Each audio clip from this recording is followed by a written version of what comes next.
প্রোগ্রামে সারা জেলা থেকে আমরা কক্সবাজারে সমাবেশ পয়েন্টে মানুষ আসবে। আমি দেখতে পাচ্ছি গ্রামগঞ্জে প্রতিযোগিতা সৃষ্টি হয়েছে এই সভায় যোগদান করার জন্য। সবচেয়ে প্রধান আকর্ষণ হচ্ছে জনাব সালাউদ্দিন আহমেদ, স্ট্যান্ডিং কমিটির অন্যতম সদস্য, কক্সবাজারের সন্তান। তিনি এই সমাবেশের প্রধান অতিথি থাকবেন। আরও অন্যান্য আমাদের বিভিন্ন বিভাগীয় নেতৃবৃন্দ থাকবেন। সুতরাং এই 14টি ইউনিটের মধ্যে আমরা প্রত্যেকটা ইউনিটে আমি ব্যক্তিগতভাবে আমার টিম নিয়ে যাব। আমরা কয়েকটা টিমে বিভক্ত করে বিভিন্ন জায়গায় আমরা মানুষকে আপনার মোটিভেট করে এই মিটিংয়ে আসার জন্য আপনার আহ্বান জানাবার জন্য তাদের কাছে যাব।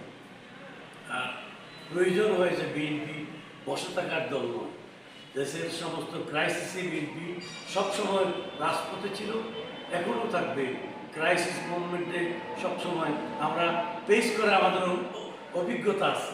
সুতরাং আমরা চাই এখানে সমাবেশ হবে, সমাবেশে বর্তমান রাজনীতির প্রেক্ষাপটে আমাদের নেতা বলবেন, আমাদের কর্মীরাও শুনতে চাইবে। সুতরাং আমাদের এখানে এই সমাবেশটা অত্যন্ত আকর্ষণীয় এবং সকলে প্রতিযোগিতার মাধ্যমে এই সমাবেশে যোগদান করার জন্য প্রত্যেকটা গ্রাম থেকে আমাকে টেলিফোন করতেছে, আসবে কীভাবে তারা করতেছে। এখন থেকে গাড়ি গাড়া করে ফেলতেছে 7-8 দিন আগ থেকে। সুতরাং আমি আশা করি জাতীয়তাবাদী দলের আপনার এই সভা অত্যন্ত আকর্ষণীয় একটি সভা।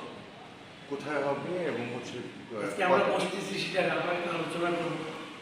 এটা আলোচনা করে মাঠ ঠিক করবো আমরা।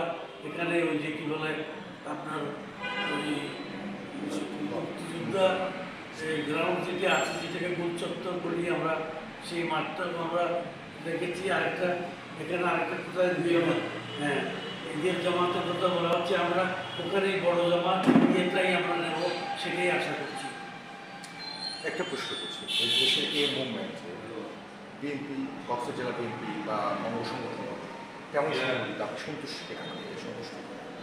আমরা তো প্রত্যেকটা ইউনিটে অত্যন্ত শক্তিশালী সংগঠন, আমাদের অত্যন্ত শক্তিশালী এবং সুসংগঠিত আমাদের সঙ্গে। আমাদের ভিতরে প্রতিযোগিতা থাকবে নেতৃত্বের এবং একতা আছে দেশের ব্যাপারে এবং দলের ব্যাপারে। দলের নেতা তারেক রহমান সাহেবের সুন্দর একটা গাইডেন্সে আমরা কিন্তু একটা শক্তিশালী এবং সাংঘাতিক উঁচু মনের আপনার ধারণ করে আমরা এই দলকে এখন নেতৃত্ব দিচ্ছি প্রত্যেক জায়গায়, গ্রাম থেকে জেলা পর্যন্ত। জামায়াতের একটা সমাবেশ হয়েছে, তো আপনাদের সমাবেশ করবেন কেমন? জামায়াতের সমাবেশ আমরা ওইটা প্রতিযোগিতার বিষয় না। জামায়াতের সেন্ট্রাল আমির জামাত এসেছে, আমাদের সেন্ট্রাল কমিটির আপনার স্থায়ী কমিটির সদস্য আসবে।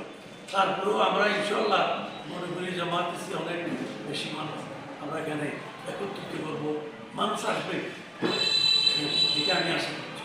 কোন দাবি নিয়ে মূলত এই জনসভাটা বলছে? বর্তমান রাজনীতির প্রেক্ষাপট নিয়ে আলোচনা হবে। আর সালাউদ্দিন সাহেবকে 10 বছর পরে দেখতে আসবে সকলেই। ওনাকে দেখেছে কিন্তু ওনার বক্তব্য শুনে নেয়, রাজনীতির বক্তব্য শুনে নেয়। আজকে এখানে শুনবে সেটা 17 তারিখ।